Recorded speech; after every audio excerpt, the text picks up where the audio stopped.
ॐ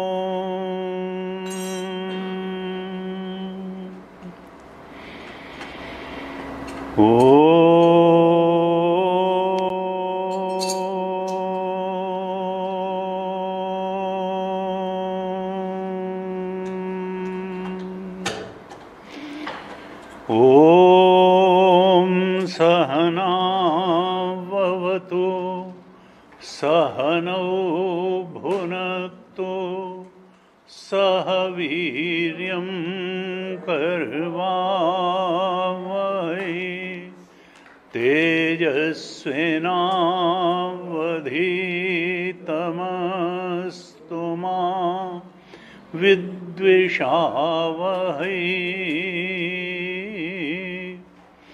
ॐ शान्ति शान्ति शान्तिः।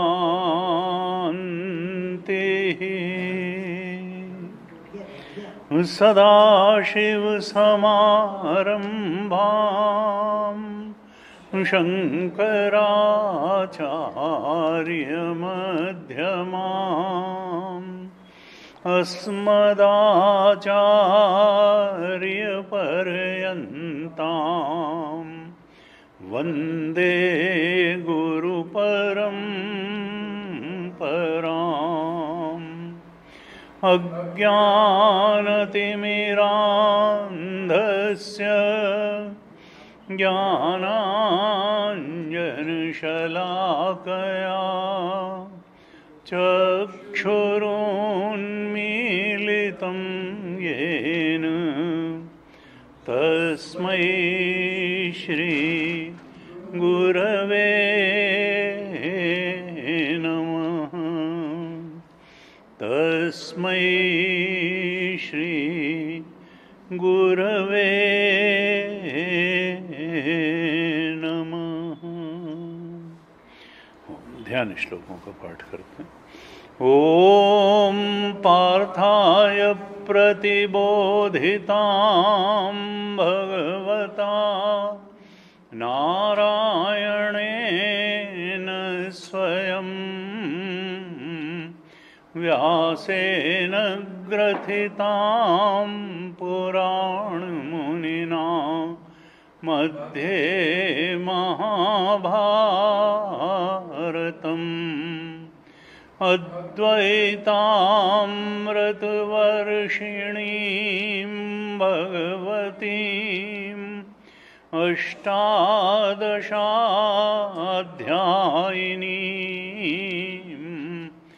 अम्ब त्वामनुसन्दधामि भगवद्गीते भवद्वेषिणीम्। नमोऽस्तु ते व्यासविशालबुद्धे फुल्लारविन्दायतपत्रनेत्र येन त्वया भारततैलपूर्णा प्रज्वालितो ज्ञानमयः प्रदीप प्रपन्नपारिजाताय स्तोत्रवेत्रैकपाणये ज्ञानमुद्राय कृष्णाय गीतामृतदुहे नमः। सर्वोपनिषदो गावो दोग्धा गोपालनन्दनः पार्थो वत्सः सुधीर्भोक्ता दुग्धं गीतामृतं महत् वसुदेवसुतं देवं कंसचाणूरमर्दनं देवकी परमानन्दं कृष्णं वन्दे जगद्गुरुम् कृष्णं वन्दे जगद्गुरुम्।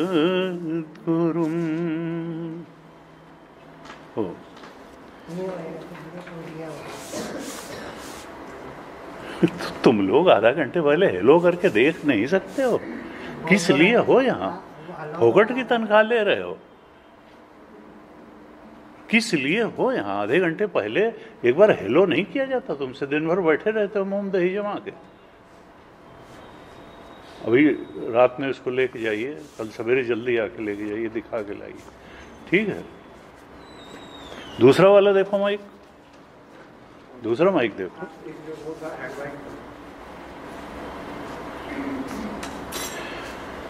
पाठ करते हैं पहले, 15वें श्लोक से पाठ करते हैं, आप दोहराइए। नादत्ते कस्यचित् पापम् न चैव सुकृतं विभुः अज्ञानेनावृतं ज्ञानम् तेन मुह्यन्ति जन्तवः ज्ञानेन तु तदज्ञानम् येषां नाशितमात्मनः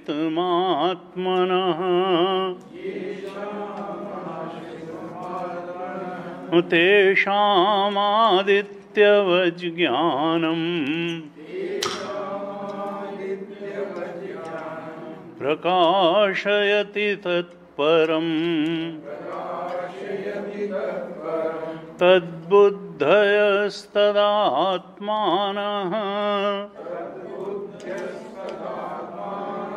तन्निष्ठा तत्परायणाः गच्छन्त्य पुनरावृत्तिम् ज्ञाननिर्धूतकल्मषाः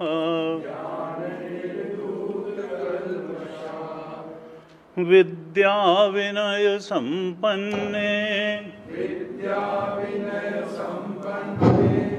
ब्राह्मणे गविहस्तिनि, थोड़ा धीमा करो, शुनि चैव श्वपाके च पंडिताः समदर्शिनः इहैव तैर्जितः सर्गो येषां साम्ये स्थितं मनः निर्दोषं हि समं ब्रह्म तस्माद् ब्रह्मणि ते स्थिताः न प्रहृष्येत् प्रियं प्राप्य नोद्विजेत् प्राप्य चाप्रियम् स्थिरबुद्धिरसम्मूढो ब्रह्मविद् ब्रह्मणि स्थितः बाह्यस्पर्शेष्वसक्तात्मा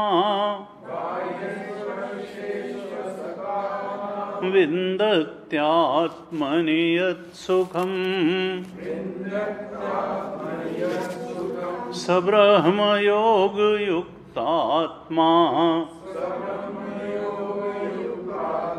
सुखमक्षयमश्नुते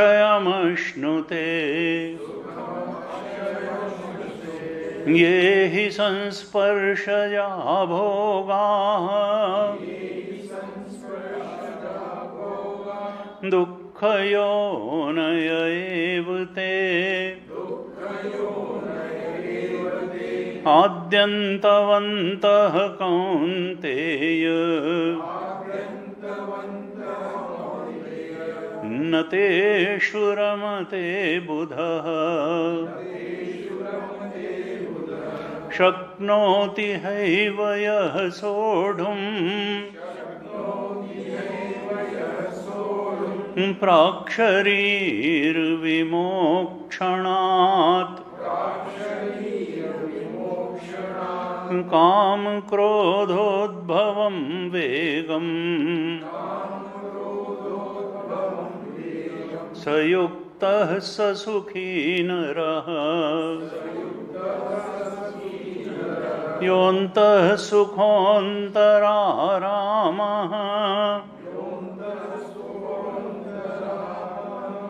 तथान्तर्ज्योतिरेव यः स योगी ब्रह्मनिर्वाणम्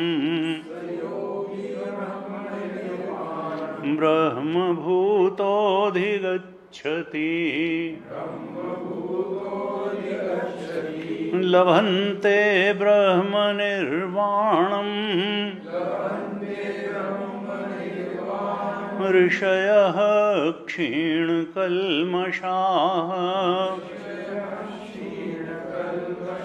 छिन्नद्वैधायतात्मानः सर्वभूतहिते रताः कामक्रोधवियुक्तानां यतीनां यतचेतसाम् अभितो ब्रह्मनिर्वाणम्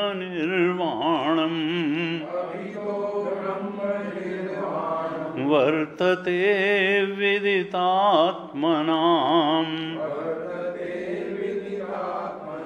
स्पर्शान् कृत्वा बहिर्बाह्यान् चक्षुश्चैवान्तरे भ्रुवोः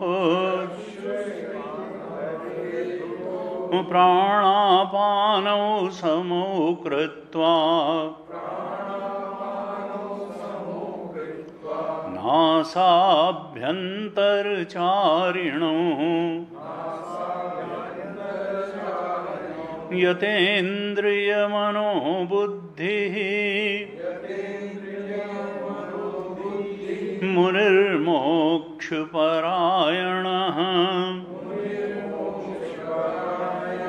विगतेच्छाभयक्रोधो यः सदा मुक्त एव सः भोक्तारं यज्ञतपसाम् सर्वलोकमहेश्वरम् सुहृदं सर्वभूतानां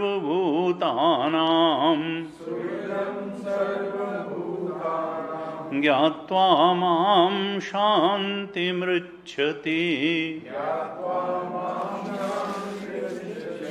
ज्ञात्वा मां शान्तिमृच्छति।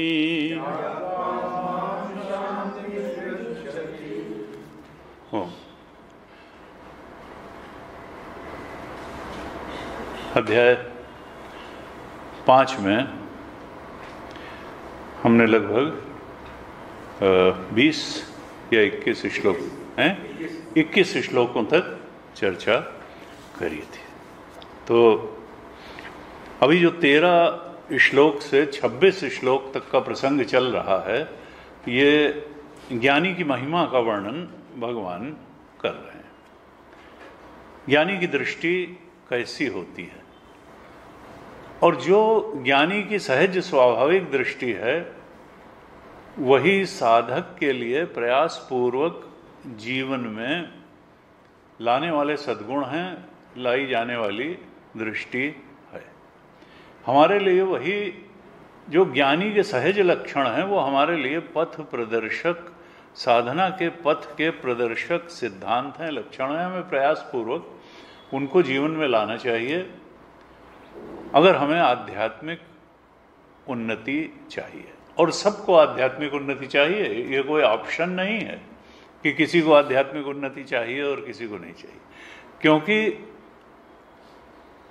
सांसारिक उन्नति तो हमको पदार्थ दे सकती है, तमोगुण से बना हुआ शरीर और तमोगुण से बना हुआ संसार,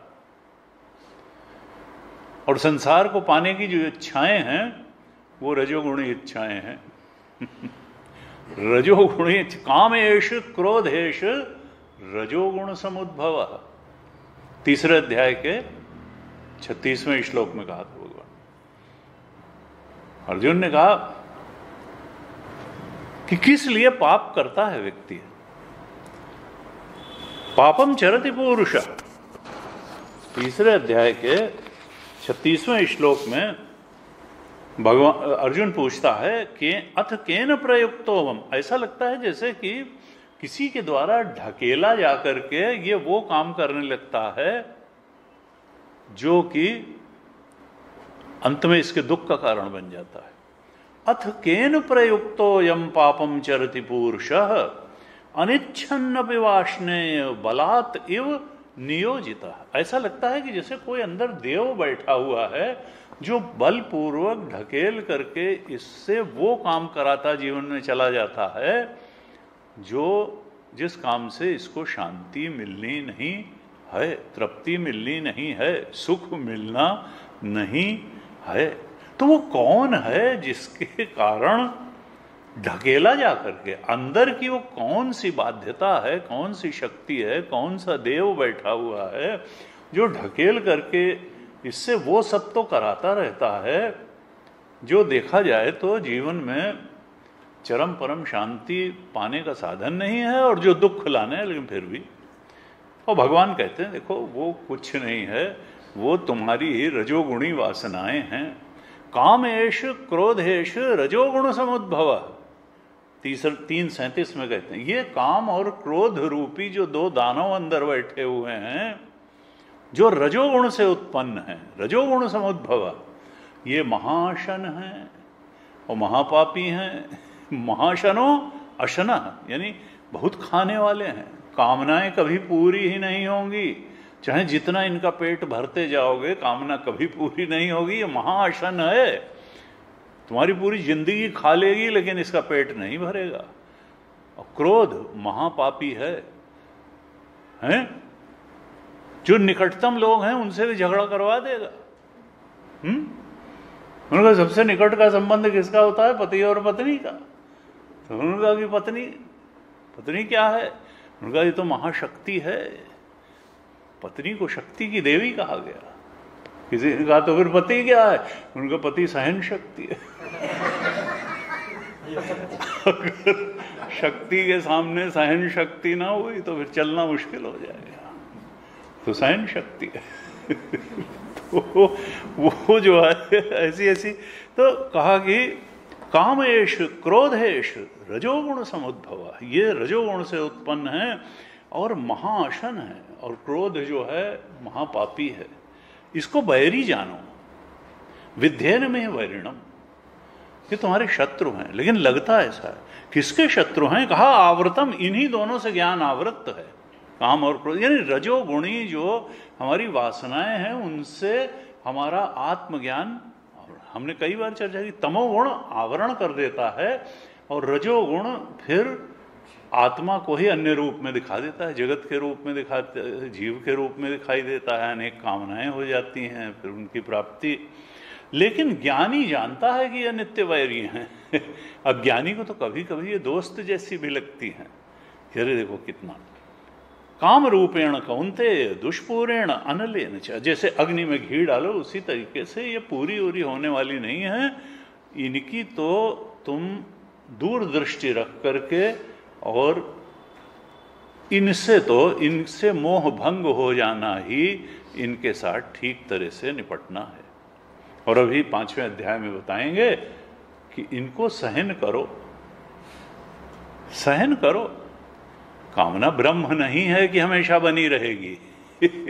अगर तुम थोड़ा इसको डिले कर दोगे, क्रोध को डिले कर दोगे कि अभी नहीं, कुछ लोग कहते हैं 10 तक गिनती गिने, अच्छा कल तक रुक जाओ, क्रोध में कोई काम करना है, तो कल शाम तक क्रोध का प्रकोप वैसा ही नहीं रहेगा जैसे आज सुबह है, वो ढल जाएगा। हो सकता है आप उस काम को करना ही ना पसंद करें, अरे वो उस समय का आवेग था।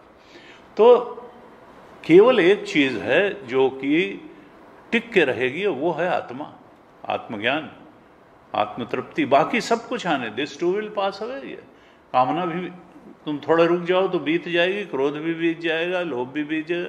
जो षड विकार हैं ये कोई ब्रह्म नहीं है कि जमे रहेंगे, ये चले जाएंगे।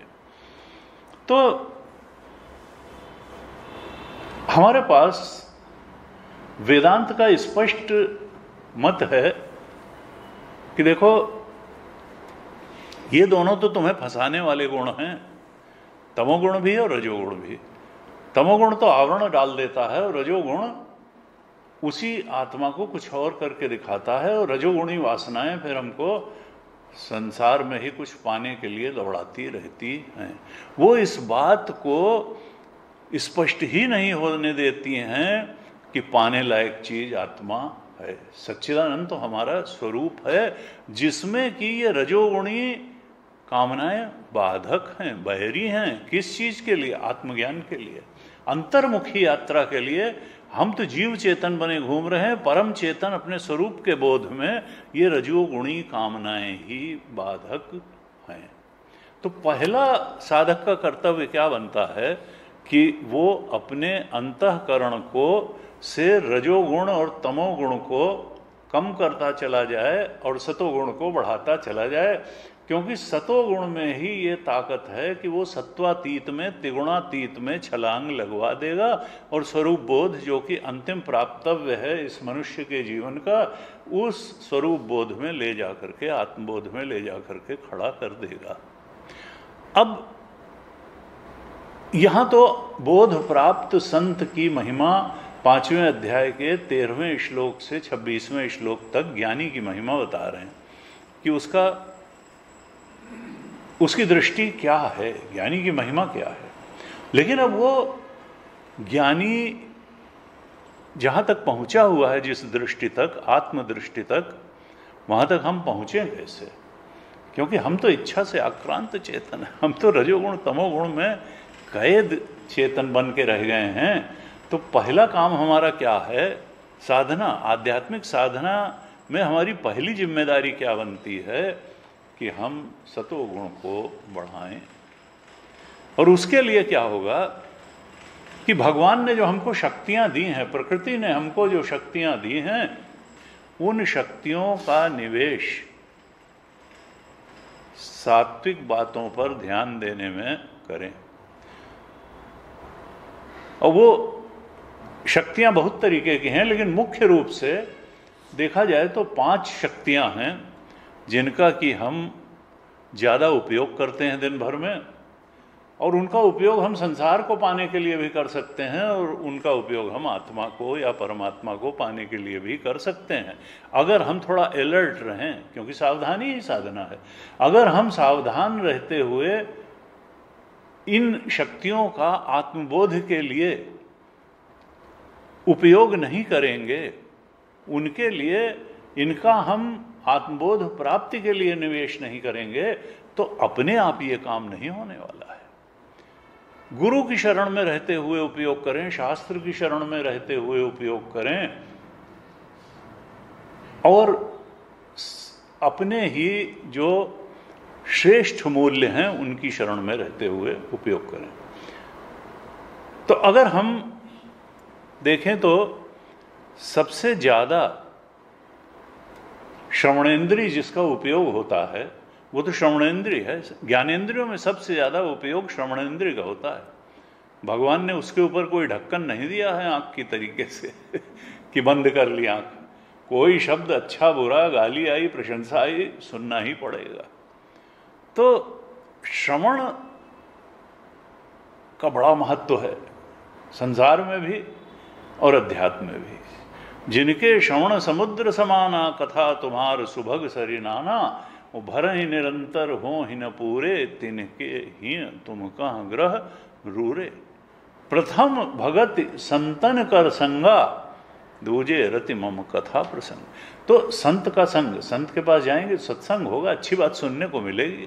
तो श्रवण भक्ति, श्रवणाधिक नव भक्ति प्रणाई, श्रवणम कीर्तनम विष्णु। अभी प्रहलाद की सबसे पहली नवधा भक्ति में क्या है? श्रवणम कीर्तनम विष्णु, श्रवण।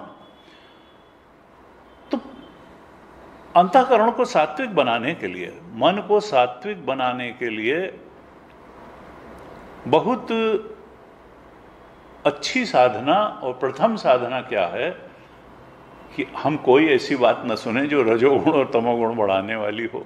यह नहीं कि कोई आदमी कोई बात सुना जाए और इसके लिए संग ठीक होना चाहिए। यह नहीं हम कहीं बैठ गए। गुरु जी कहते थे, हम देखिए ड्राइंग रूम की दीवालों के रंग के प्रति सावधान होते हैं, फर्श कैसा होगा, बाथरूम की टोटी, और हम संग के प्रति सावधान है। कहीं भी बैठ गए, कुछ भी सुन लिया, ये नहीं।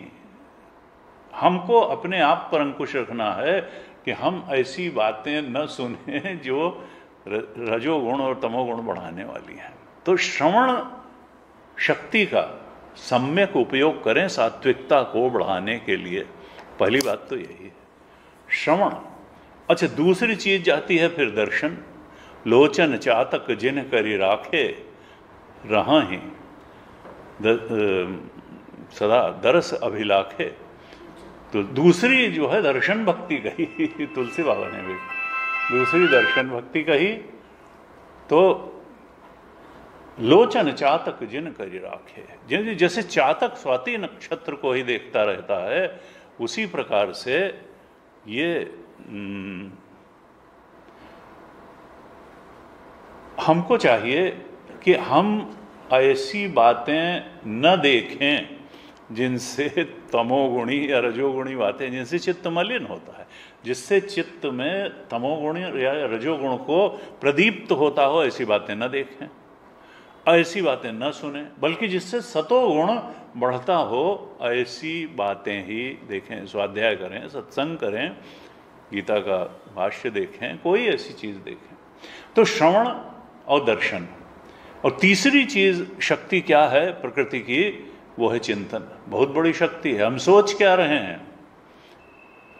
हर समय कुछ ना कुछ सोच रहे हैं। तो be an indifferent observer of your own thoughts, your own mind, your own intellect, कि what is going on in your mind, in your intellect. तुम सोच क्या रहे हो? राग और द्वेष से भरा हुआ विचार सोच रहे हो, या कुछ ऐसा सोच रहे हो जिससे अंतःकरण सात्विक बनता हो? क्योंकि राग और द्वेष से भरा हुआ विचार अगर करोगे तब तो फिर अंतःकरण तमोगुण और रजोगुण से भरेगा। तो श्रवण के प्रति सावधान हो। ऐसा श्रवण करें जिससे सात्विकता बढ़ती हो, ऐसा दर्शन करें जिससे सात्विकता बढ़ती हो, ऐसा चिंतन करें जिससे सात्विकता बढ़ती हो। और इसके बाद में फिर आता है वचन, बोलना।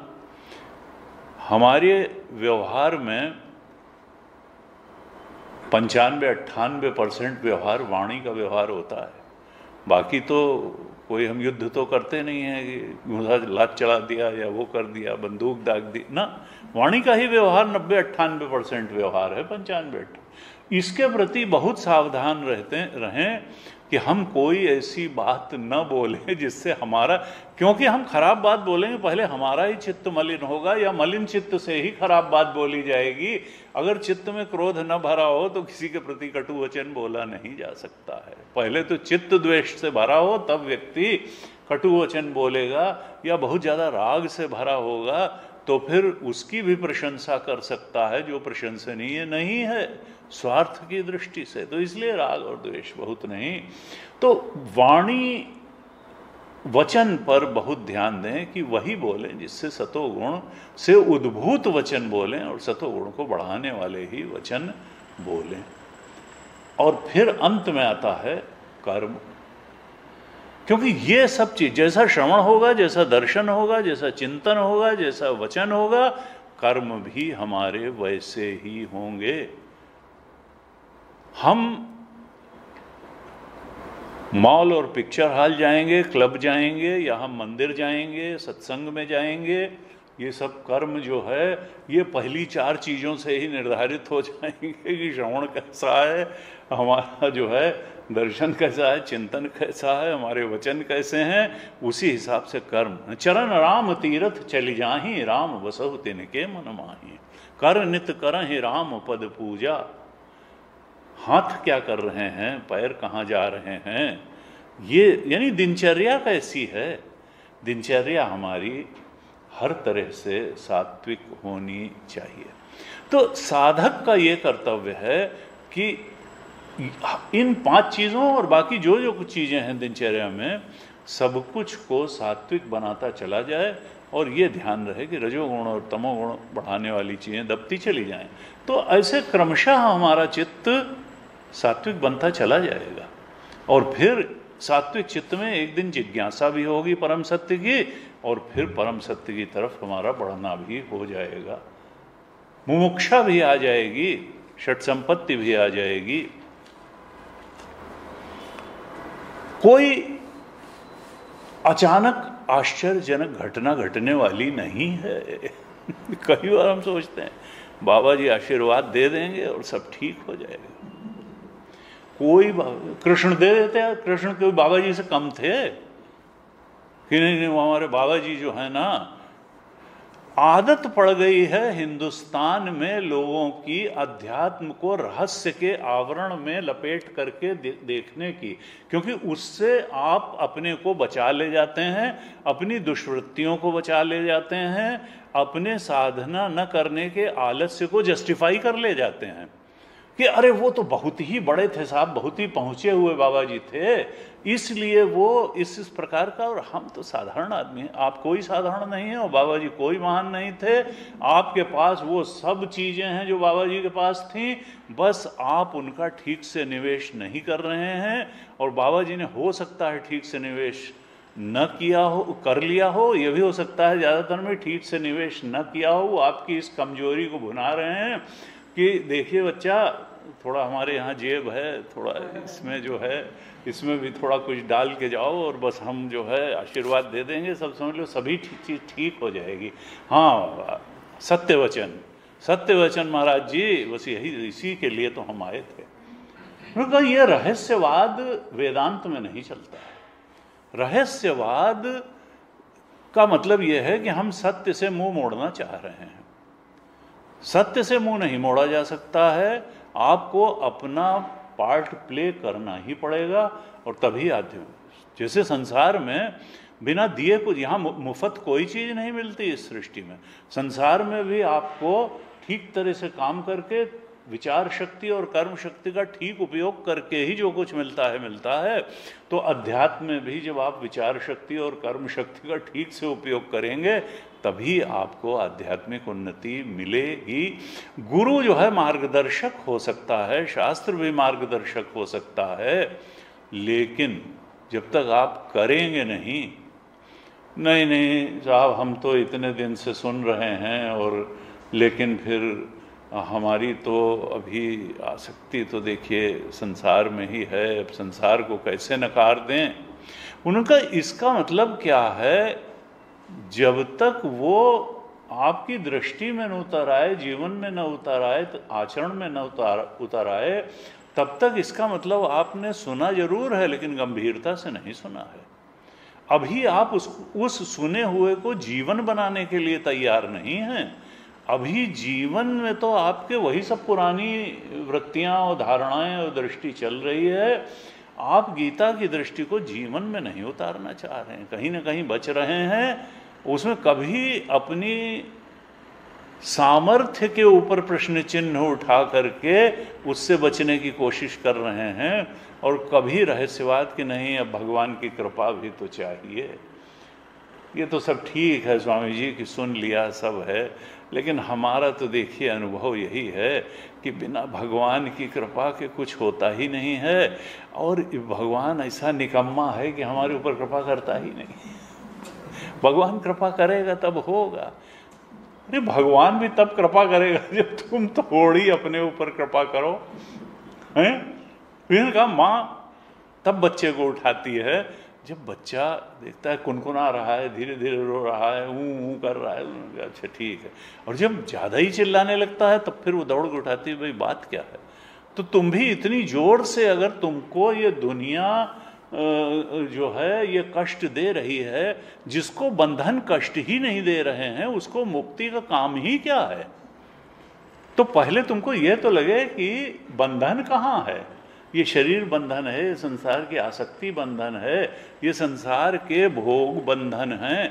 पहले तुमको बंधन का स्वरूप तो मालूम हो और उन बंधनों का कष्ट पल पल अनुभूत हो और गहराई से अनुभूत हो, और फिर बंधनों से तोड़ने की तड़प तुम्हारे अंदर गहरी हो, और वो तड़प तुम्हें परमात्मा के आगे चिल्लाने को मजबूर कर दे, तब जाके परमात्मा की कृपा होगी। ये नहीं कि हम जो है परमहंस कहते थे नहीं नहीं का भाई भजन करो, नहीं हम बहुत व्यस्त हैं, हमारे पास समय नहीं है, हम अपने व्यवसाय में व्यस्त हैं, हम अपनी नौकरी में व्यस्त हैं, हमारे पास भजन के लिए समय नहीं है, सत्संग के लिए समय नहीं है। क्या तो माँ के पास जाओ, रो रो करके प्रार्थना करो माँ से, माँ तुम्हारी व्यस्तता कम कर देंगी। माँ तो सब कुछ कर सकती है लेकिन हम तो असल में खुद ही पकड़े हैं। कहते हैं ना माया थोड़े पकड़े हैं, हम ही माया को पकड़े हैं। पेड़ को हम पकड़े हैं और फिर चिल्लाते हैं कि पेड़ ने पकड़, माया तो जड़ है। तुम चेतन हो, तुमको जड़ कहाँ से पकड़ लेगा। तुमको अच्छा लगता है माया को पकड़, जड़ को पकड़ने में।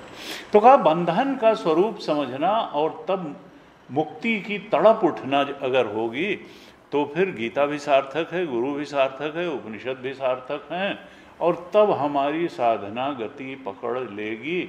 हमको अगर अंतःकरण को सात्विक बनाना है तो हम सात्विक भी बना लेंगे, और अगर हमको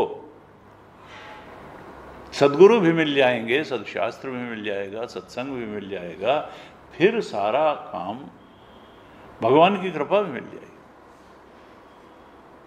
तुलसीदास जी ने बड़ा स्पष्ट लिखा कि भगवान की कृपा का तरीका क्या है। कहा मन क्रम वचन छाण चतुराई, भजत कृपा करी हैं रघुराई।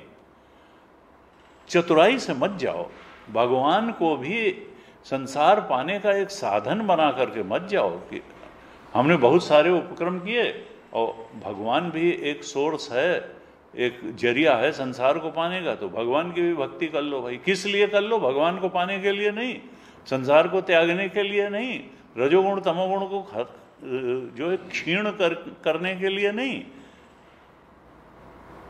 संसार को ही पाने के लिए। तो ये सब चतुराई नहीं है। भगवान ने कहा मन क्रम वचन छाण चतुराई, भजत कृपा करी हैं रघुराई। और निर्मल मन जन सो मोहि पावा, मोहि कपट छल छिद्र न भावा। जब तक तुम्हारा मन सात्विक नहीं होगा, निर्मल नहीं होगा, पवित्र नहीं होगा, तब तक तुम मेरे प्रिय नहीं बनोगे। मुझे कपट छल छिद्र नहीं अच्छा लगता है।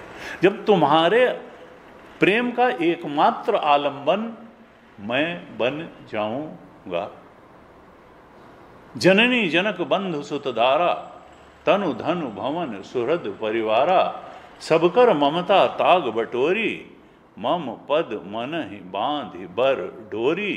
समदर्शी इच्छा कछु नाही, हर्ष शोक भय नहीं मन माही। अस सज्जन मम ही बस कैसे, लोभी हृदय बसई धन जैसे।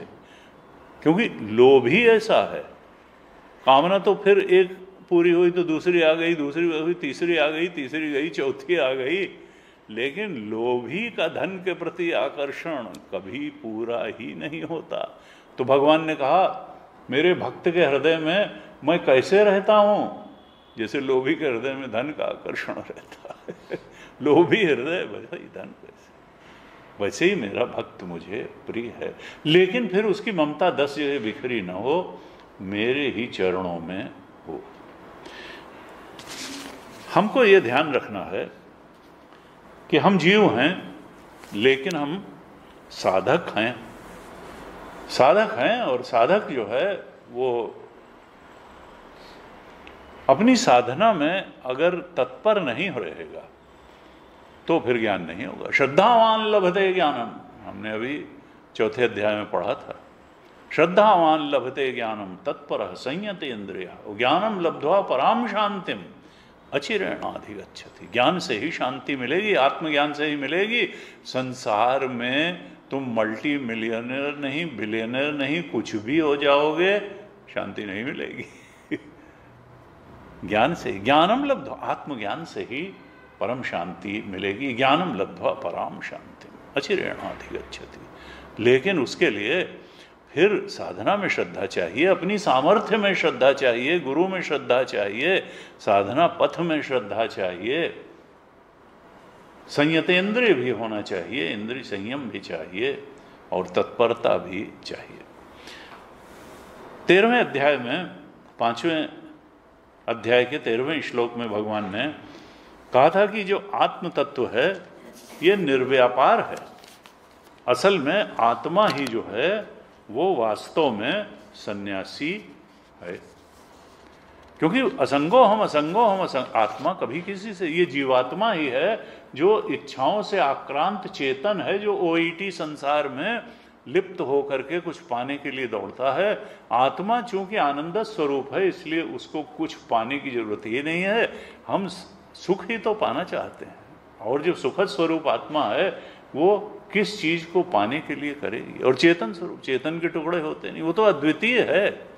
अब वो जब उसी की सत्ता है तो फिर वो किसको पाने के लिए दौड़े और क्यों पाने के लिए दौड़े। किमिच्छन्न कस्य कामाय शरीर मन संजरेत आत्मानम चेद विजानीयात अयम अस्मेति पुरुष। 100 से ऊपर श्लोक लिख दिया बृहदारण्य स्वामी ने पंचदशी में। आत्मानम चेत, जिसने आत्मा के सच्चित आनंद स्वरूप को जान लिया, आत्मानम चेत भी जाने अयम, और जान लिया कि अरे ये तो मेरा सच्चा स्वरूप तो आनंद स्वरूप आत्मा ही था। आत्मानम चेत भी जानिया अयम अस्मे इति पुरुष, जिसको मैं ढूंढ रहा था वो तो अपना आपा ही निकला।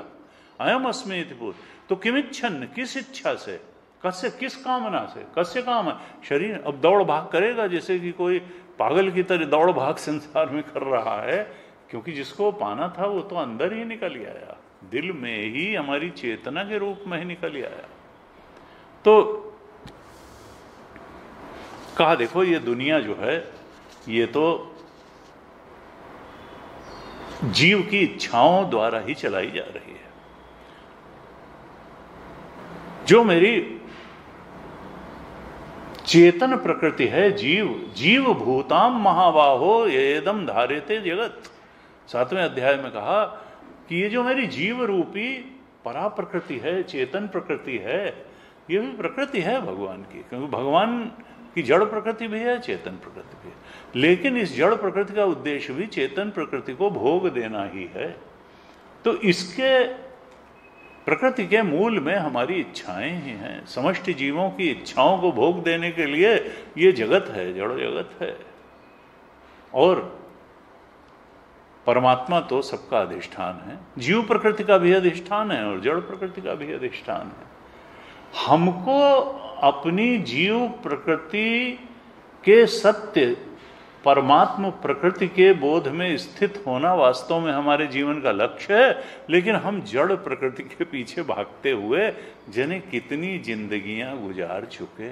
अब जड़ जगत प्रकृति मिल भी जाएगी तो तृप्ति नहीं दे पाएगी, न दे पाती है। जने कितनी जिंदगियां, आशा तृष्णा नाम हुई और मर मर गए शरीर। नहीं, जड़ प्रकृति से कभी तृप्ति नहीं होगी।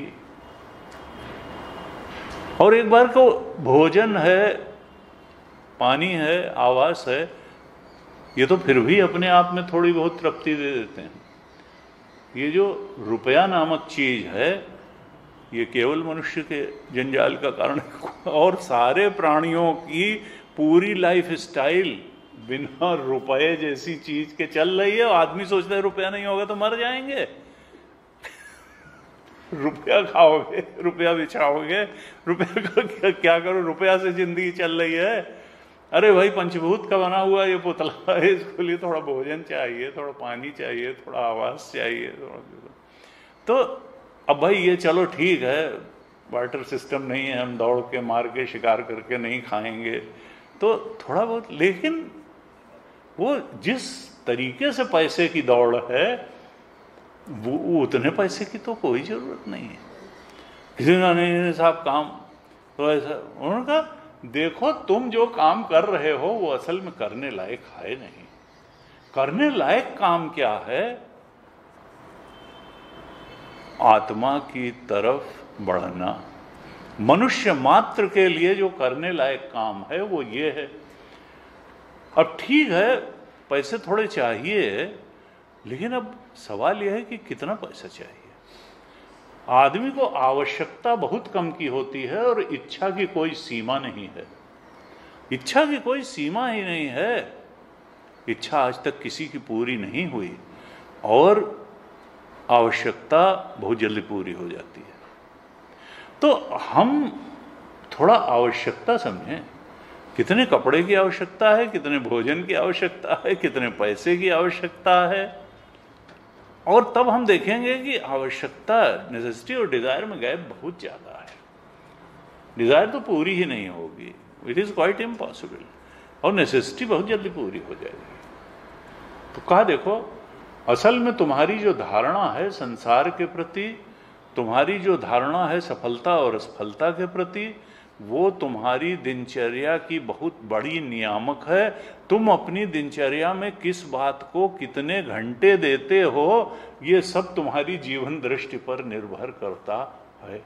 अगर तुम आध्यात्मिक जीवन दृष्टि अपना लो, अगर तुम जान लो कि ये संसार जो है वो तुम्हारी आवश्यकताएं पूरी करने के लिए, तो ठीक है, इच्छाएं यहां कभी पूरी होंगी नहीं। उसकी जगह आत्मबोध की तरफ जितना ही बढ़ते चले जाओगे, आत्मसंतुष्टि, तृप्ति उतनी ही होती चली जाएगी। तो तुम संसार की तरफ भागने के घंटे बहुत कम कर सकते हो और आत्मबोध के घंटे बहुत बढ़ा सकते हो। आत्मचिंतन के समय जो है बहुत है। लेकिन अगर तुमने डिजायर्स को ही गवर्निंग फैक्टर बनाए रखा, अपने प्रेरणा का के केंद्र में इच्छाओं को ही बनाए रखा, तो दिनचर्या कम पड़ जाएगी। 12-14 घंटे जो आदमी को जागने के मिलते हैं वर्किंग आवर्स, वो कम पड़ जाएंगे और वो केवल संसार पाने में ही चले जाएंगे। अध्यात्म चिंतन के लिए तो समय ही नहीं मिलेगा। और अगर आपने ढंग से व्यवस्थित कर लिया तो यहां पर समझ काम। अखंडा जी महाराज कहते थे, अध्यात्म का सारा उद्देश्य क्या है कि मनुष्य की समझ को ठीक करना। अगर हमारी समझ ठीक हो जाए कि भाई आध्यात्मिक उत्कर्ष मनुष्य की बहुत बड़ी आवश्यकता है, सबसे बड़ी आवश्यकता है, और संसार पाना जो है उसके लिए एक साधन मात्र है। शरीर ठीक रखना भी उसके लिए एक साधन मात्र है, संसार को ठीक रखना भी एक साधन मात्र है।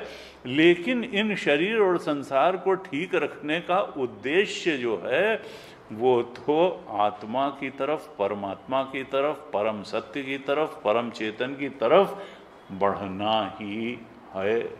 लक्ष्य निर्धारित हो जाए, फिर दिनचर्या भी निर्धारित हो जाएगी, साधना पथ में प्रगति भी हो जाएगी, लेकिन बहुत स्पष्टता चाहिए। तो हमने जो है यहां भगवान ने समता पर भी जोर दिया था और कहा था कि देखो, जो ज्ञानी है वो प्रिय को प्राप्त करने से बहुत हर्षित नहीं होता और प्रतिकूल को प्राप्त करने से उद्विग्न नहीं होता है। स्थित प्रज्ञ, स्थिर बुद्धि असमूढ़ो, 20वें श्लोक में कहा था, न प्रहर्षेत प्रियम प्राप्य न उद्विजेत प्राप्य च अप्रियम, स्थिर बुद्धि असमूढ़ ब्रह्मविद ब्रह्मणि स्थितः। वो स्थिर बुद्धि है, असम्मूढ़ यानी मोह रहित है, खामखा कहीं राग नहीं करता, कहीं द्वेष नहीं करता है, आसक्ति से रहित है, प्रिय प्राप्त करके हर्षित नहीं होता, अप्रिय प्राप्त करके उद्विग्न नहीं होता है, क्योंकि वो जानता है कि संसार में तो ये दोनों चीजें आती ही रहेंगी। हमने चर्चा की थी पिछली क्लास में कि भगवान राम जी ये नहीं कि शाम को कहा you are being designated as crown prince, तो पूरा फिर आए महल के दरवाजे में और कहा देखा ये वी वी वी विक्ट्री, जैसे नेता लोग जो है जीतने की बात करते हैं, तो इस तरह का कोई सिंबलाइजेशन नहीं किया कि देखा भाई what an achiever I am, कल सवेरे राज तिलक होने जा रहा है। और न मुंह लटका लिया जब यह हुआ कि तापस वेश विशेषु दासी 14 वर्ष राम। तो समता, समता देखिए रामचंद्र जी के जीवन में जो, वो तो भगवान ही थे, संतों के जीवन में भी ये दिखाई देता है कि कैंसर हो गया लेकिन बहुत कंप्लेंट नहीं है, ठीक है इलाज हो रहा है अपनी जगह वो। तो ये जो है का न प्रहर्षेत प्रियम प्राप्त, प्रिय प्राप्त करने पे हर्षित नहीं, अप्रिय प्राप्त होने पर उद्विग्न नहीं, स्थिर बुद्धि, हमेशा विवेक से चलते हैं और बहुत मोह नहीं करते कि यही चाहिए यही चाहिए यही चाहिए। ठीक है हम अपना प्रयत्न कर रहे हैं, लेकिन फिर जो आएगा उससे डील करेंगे। हर समय हर व्यक्ति परिस्थिति से ही तो डील कर रहा है, और परिस्थिति दो तरीके की होगी, या तो अनुकूल होगी या प्रतिकूल होगी या बीच की होगी। ज़्यादा कष्टकारी हो सकती है, कभी कम कष्टकारी हो सकती है, लेकिन हमको विवेक से उसमें रिस्पॉन्स करना है। गुरुदेव कहते हैं you should not react, you should act. परिस्थिति रोज रोज आएगी, केवल युद्ध ही परिस्थिति नहीं थी जैसे अर्जुन के सामने थी परिस्थिति, हम लोग हमेशा युद्ध में।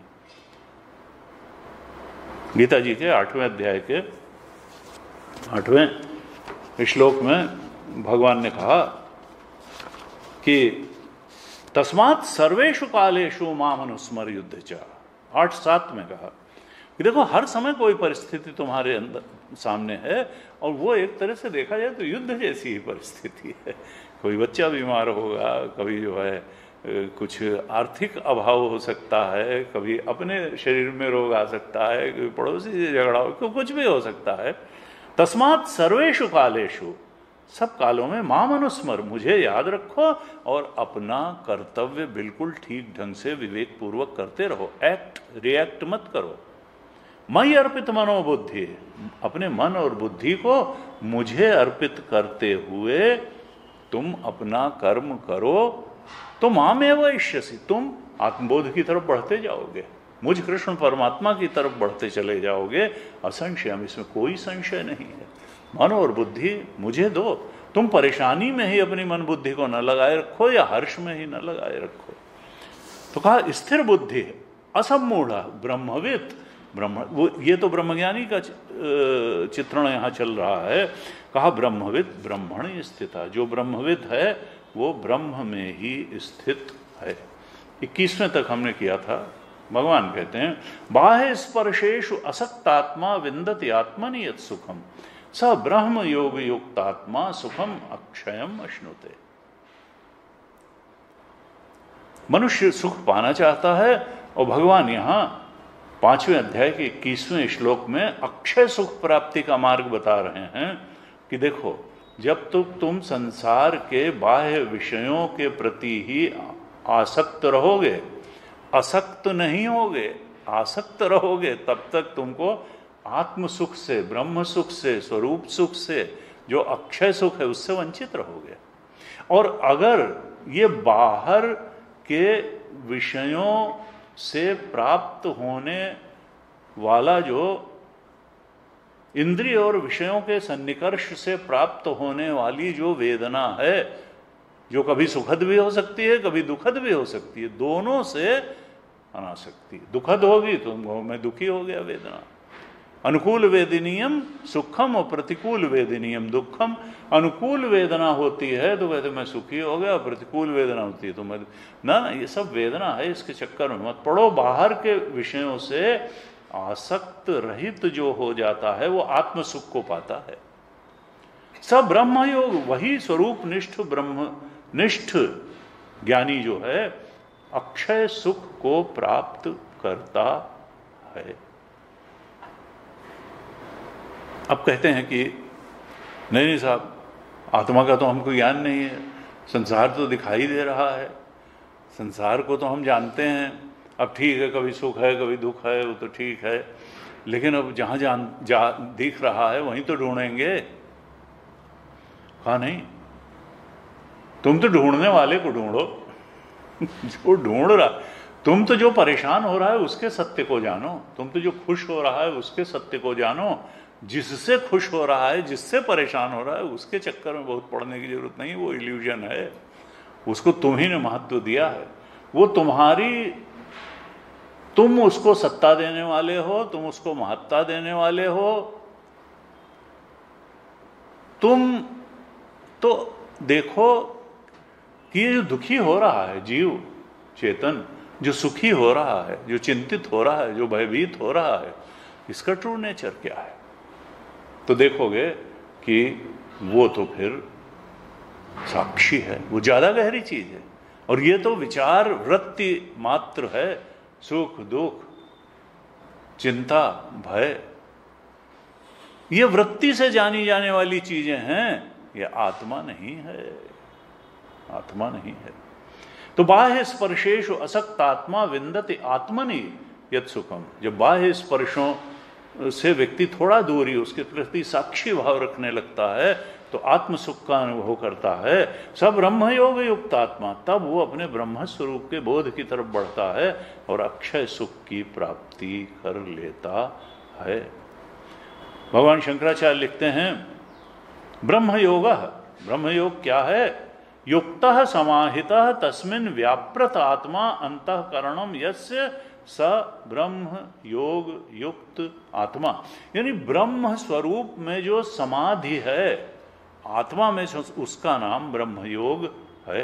उस अंतःकरण की जो समाहित अवस्था है, जब मन लीन हो गया आत्मा में, मन ने अपना स्वरूप पहचान, मन तो ज्योत स्वरूप है, अपना रूप पहचान, मन ने पहचान लिया कि अरे मैं तो आत्मा ही था, मैं तो आत्मा ही था, मैं तो ज्योत स्वरूप था,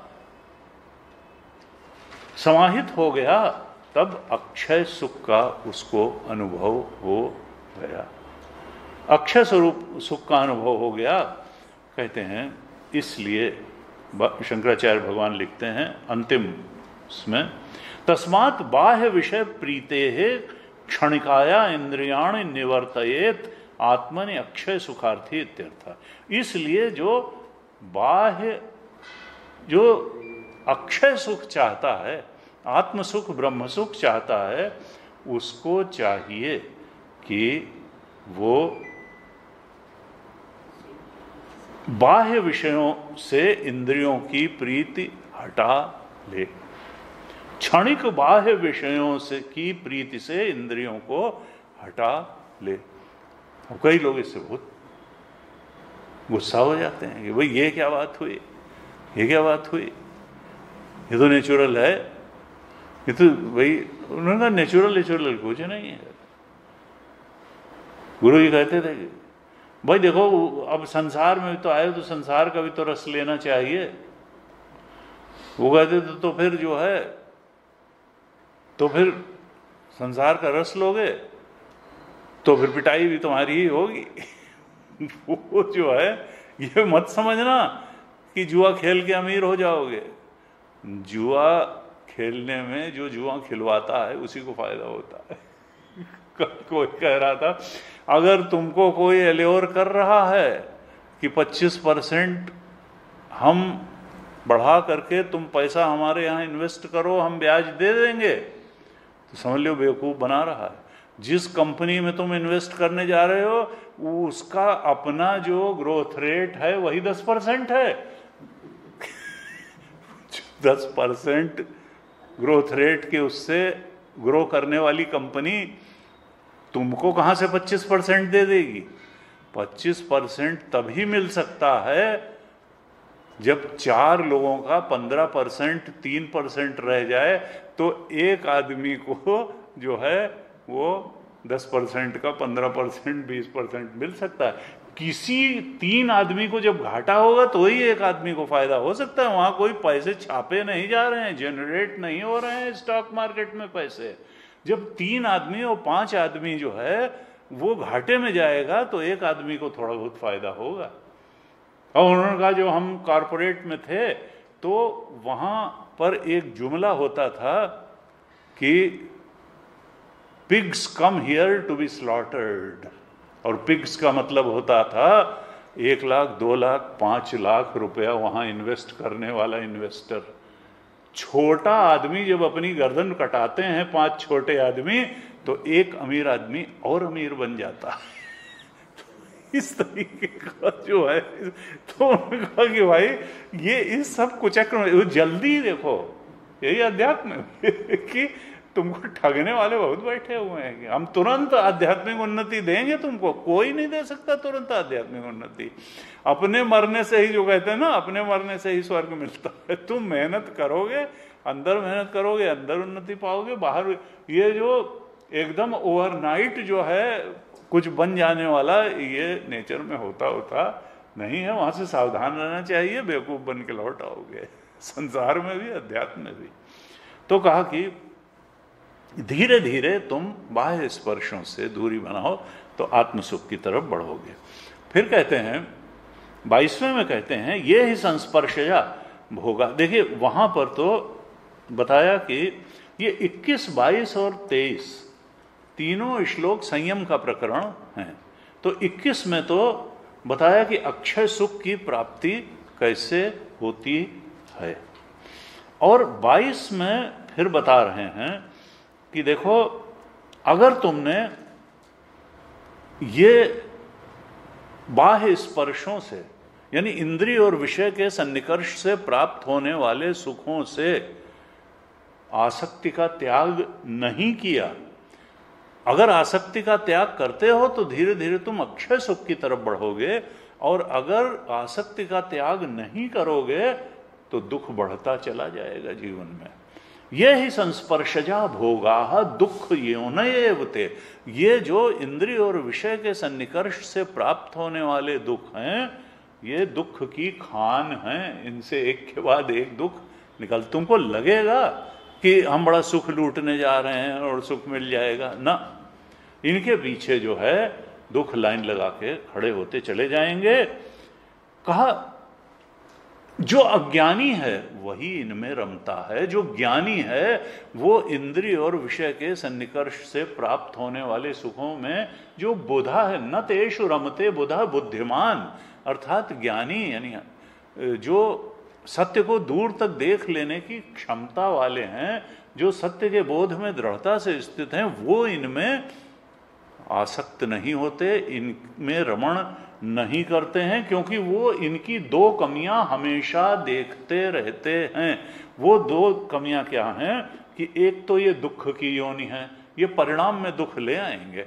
अभी चाहे लगता हो कि आप वो जो है वो कोई शराब ऐसी नहीं बनी जो सवेरे हैंगओवर में न डालती हो, उसके बाद का वही हैंगओवर से हटने का क्या उपाय है, थोड़ी और पी लो। ये सब जो है उन्होंने कहा कि ये बड़ी विचित्र है, चीजें फंसाती चली जाती हैं, बढ़ाती चली जाती हैं। कामना पूरी होने के बाद समाप्त नहीं होती है बल्कि बढ़ जाती है, और कर्तव्य पूरा होने के बाद छोड़ देता है। गुरुजी बार बार कहते इसलिए तुम इस संसार से कामना पूर्वक नहीं, कर्तव्य पूर्वक डील करो। इस शरीर के साथ भी कर्तव्य पूर्वक डील करो, इस संसार के साथ जो कर्तव्य है उसको अवश्य करो, अपने शरीर के प्रति भी, संसार के प्रति भी, परिवार के प्रति भी, संबंधियों के प्रति भी, अपनी वर्क प्लेस पर भी, क्योंकि कर्तव्य पूरा होकर छोड़ देगा कि भाई इतना इतना हमारा, लेकिन कामना पूरी हो करके बढ़ जाएगी, लपेट लेगी और परिणाम में दुख परिणामी होगी, इसलिए तुमको कष्टित भी करेगी। तो जो बुद्धिमान है वो 2 चीजें हमेशा देखता है कि एक तो ये दुख योनि है और दूसरा आद्यंतवंत ही, आदि और अंत वाले हैं। कोई अक्षय सुख नहीं देगा इंद्रिय और विषय का सन्निकर्ष, ये अभी अभी शुरू होगा, अभी भी खत्म हो जाएगा। हैं अभी अभी ये था कि भाई वो चलो भाई वहाँ पे पार्टी में चलना है, ये है वो है, तो फिर ये तो उनका क्या, उनका जो व्यक्ति खाने को ही जीवन में बहुत महत्व देगा तो खाना उसका बहुत समय ले जाएगा। ऐसे क्या है भाई, चलो दाल रोटी सब्जी 15 मिनट में खा लिया। और जो बहुत महत्व देता है उन्होंने कहा ये क्या हुई, ये तो बिल्कुल जो है ये रसिकता हुई ही नहीं बिल्कुल। क्या यार लाए और खा लिया। जब तक 7 कोर्स डिनर ना हो 4 घंटे बैठ के तो कोई भोजन हुआ? अरे फिर एक चीज आएगी, फिर दूसरी आएगी, फिर तीसरी आएगी, फिर इस तरह से आगे डिजर्ट्स होंगे, ये वो पूरा 4 घंटे लगा करके जब भोजन करेंगे तब जा करके कहीं भोजन हुआ। ये गरीबों बेवकूफों का सब भोजन कर लिया। तो उनका जिस चीज को जीवन में महत्व देते चले जाओगे टाइम कंज्यूम करता चला जाएगा, वो चाहे छोटी बात हो चाहे बड़ी बात हो, वही लगेगा कि अरे यही तो सार्थकता ला रहा है ना।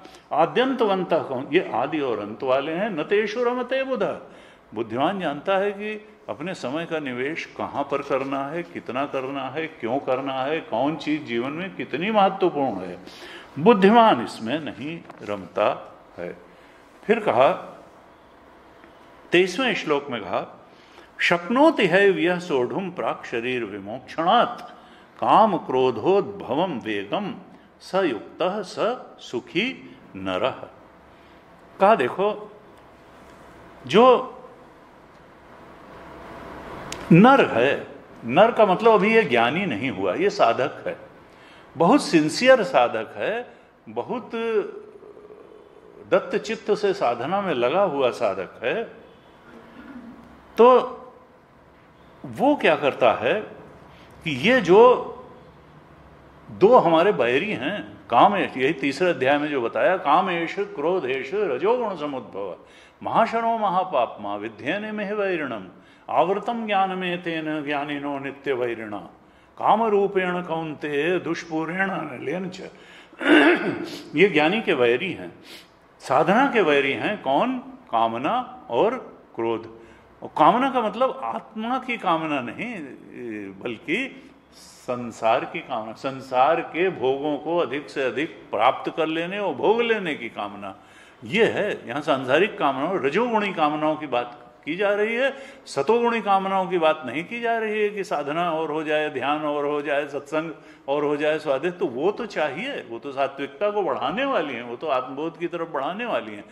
काम और क्रोध यानी विकारों में जो लिप्त कर देती हैं, विकारों में डाल देती हैं मन को, चित्त को, जीवन को, वो वाली कामनाओं के वेग को सहन करने में, सोढ़ुम यानी सहने में, शक्नोति यानी समर्थ है जो, शरीर छूटने के पहले तक भी, प्राक शरीर विमोक्षणात् काम क्रोधोद्भवम वेगम स युक्तः स सुखी नरः, वो युक्त है यानी योगी है और वही सुखी है। यानी इनमें लिप्त होकर के बह जाने वाला, कामनाओं के पीछे भाग चलने वाला, क्रोध में बह जाने वाला, वो न युक्त है न सुखी है। इसके वेग अर्थात क्या है कि अगर आप ज्ञानी हो गए तो अभी 2 श्लोक के बाद एक श्लोक आएगा 26वां, वहां तो कहा काम क्रोध वियुक्ता नाम यति नाम यत चेतसाम अभी तो ब्रह्म निर्वाणम वर्तते विदितात्मा नाम। ज्ञानी की स्थिति क्या है कि वो तो इन दोनों के ऊपर चला जाता है, उसको अब ये परेशान नहीं करते, उसको सहने की जरूरत नहीं है, वो तो जीवन मुक्त भी है और विदेह मुक्त भी है। तो 26वां श्लोक तो असल में ज्ञानी का अनुवचन है, ज्ञानी की स्थिति बता रहा है। वो तो वियुक्त हो गया, रहित हो गया, अभी तो उसने तो जीते जी भी ब्रह्म निर्वाण प्राप्त कर लिया और मरने के बाद भी प्राप्त कर लिया।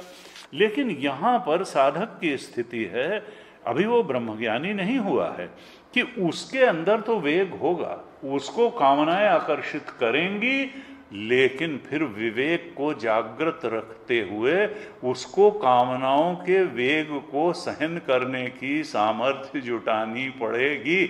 और जिसने वो सामर्थ्य जुटा ली वो सुखी हो गया। साधक रहते हुए भी वो जो कामना में लिप्त हो जाता है, भाग जाता है, उससे बहुत ज्यादा सुखी हो। सयुक्त ससुखी नरा, गीता का उद्घोष है कि जो कामना के और क्रोध के वेग को सहन करने की शक्ति जुटा लेता है वो ही योगी है और वही सुखी है। ऐसा नर यानी साधक। काम और दूसरे क्या कहते हैं, प्राक शरीर विमोक्ष। भगवान क्या कहना चाह रहे हैं कि जब अगर तुम आत्मबोध प्राप्त ज्ञानी नहीं हुए तो इस मुगालते में न रहना कि ये वेग मरते दम तक तुम्हारा पीछा नहीं छोड़ेंगे। न कामना पीछे छोड़ेगी, न क्रोध पीछा छोड़ेगा। ये जो संसार के आकर्षण के वेग हैं, ये मरते दम तक पीछा नहीं छोड़ेंगे।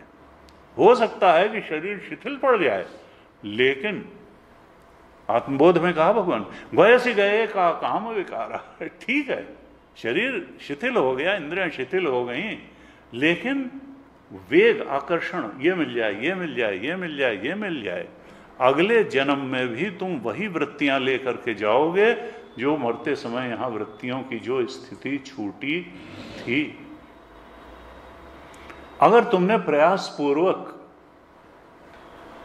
कोई भी अपने दुर्गुण के त्याग का प्रयास नहीं किया तो दुर्गुण लिए हुए जाओगे। एक संत थे इलाहाबाद के, कहते थे, देखो जिसकी गाली दे के बात करने की आदत होती है, तो मैंने देखा कि 20 साल में भी गाली दे के बात करता था, 40 साल में भी गाली दे के, 60 में भी गाली दे के ही बात करता रहा, और 80 में भी गाली, मरते दम तक गाली देने की बात करने की आदत छूटी नहीं। तो जब तक हम बिल्कुल अलर्ट होकर के किसी अपने दुर्व्यसन या दुर्गुण या दुष्वृत्ति के ऊपर काम नहीं करेंगे, तब तक वो अपने आप नहीं जाएगी। वैसे गए का काम विकारा, शुष्के नीरे कह का सारा। तालाब का पानी सूख गया तो उसको तालाब क्या कहा जाए, हैं? क्षीणे वित्ते का परिवारा। अगर तुम्हारे पास धेला का पैसा ही नहीं रह गया तो फिर परिवार में भी कोई ज्यादा लिफ्ट नहीं देगा तुमको। क्षीणे वित्ते का परिवार, और ज्ञाते तत्वे का संसार। अगर तत्व ज्ञान हो गया तो संसार तो लुप्त हो जाएगा। ज्ञाते तत्वे का संसार, काम क्रोधोद्भवम वेगम सयुक्त स सुखी नरः। इसलिए भगवान क्या कहना चाहते हैं कि ये काम और क्रोध, कामनाएं पीछा नहीं छोड़ेंगी। जब तक बोध नहीं होगा, कामनाओं की और क्रोध की वृत्ति आमरण रहती है। इसलिए आयु का बहाना मत करो। कामना अगर मरते दम तक है तो फिर तुमको साधना भी मरते दम तक करनी पड़ेगी, क्योंकि चित्त तो सबल रहता है। विहाय कामान्य सर्वान् पुमांश्चरति निस्पृह निर्ममो निरहंकार सशांतिम अधिगच्छति। 2:71 फिर कहा, एषा ब्राह्मी स्थिति पार्थ नैनाम प्राप्य विमुह्यति स्थित्वा श्याम अंत कालेपि। प्राण छूटने के 1 मिनट पहले भी अगर इस बोध में स्थिति हो गई तो ब्रह्म निर्वाण की प्राप्ति हो जाती है। इसलिए हमको स्पृहा त्यागनी पड़ेगी, कामना त्यागनी पड़ेगी, अहंता त्यागनी पड़ेगी, ममता त्यागनी पड़ेगी, तभी शांति मिलेगी, शाश्वत अक्षय शांति और सुख मिलेगी। और यही ब्रह्म निर्वाण है, और यही परम और चरम लक्ष्य है जो मनुष्य जीवन में प्राप्त किया जा सकता है, ब्रह्म निर्वाण। और यहां अब जब 24, 25 और 26 श्लोक में फिर से 3 बार 3 श्लोकों में ब्रह्म निर्वाण शब्द आता है। यानी गीता का आशय क्या है कि हे साधक, तुम ब्रह्म निर्वाण को प्राप्त करो। ब्रह्म निर्वाणम ऋच्छति, दूसरे अध्याय के अंतिम श्लोक में जो कहा था, यहां 5वें अध्याय के 24, 25 और 26 श्लोक में, तीनों श्लोकों में ब्रह्म निर्वाण शब्द आकर के उसके महत्व पर जोर दिया भगवान ने, और कहा कि हे साधक, हे नर, तुम कोशिश करो कि तुमको इसी जन्म में ब्रह्म निर्वाण की प्राप्ति हो जाए। यानी हमारे वेदांत में यह नहीं कहा कि शून्य, प्याज के छिलके या केले के पत्ते के शीत की तरीके से अंत में शून्य होगा ना। वहां कोई सच्चिदानंद है जो कि त्यागने के बाद ये नहीं है कि कुछ नहीं, हाथ खाली हैं, शून्य की नाव नहीं है। शून्य ब्रह्म निर्वाण पॉजिटिव चीज है, सत्य है, चेतन है, आनंद है। सच्चिदानंद की प्राप्ति होगी, अक्षय सुख की प्राप्ति होगी, नैष्ठिकी शांति, आत्म शांति, परम शांति की प्राप्ति होगी। इस प्रकार से आज ओम पूर्णमदः पूर्णमिदं पूर्णात् पूर्णमुदच्यते पूर्णस्य पूर्णमादाय पूर्णमेवावशिष्यते ओम शांति शांति शांति। हरि ओम। श्री गुरुभ्यो नमः। हरि ओम।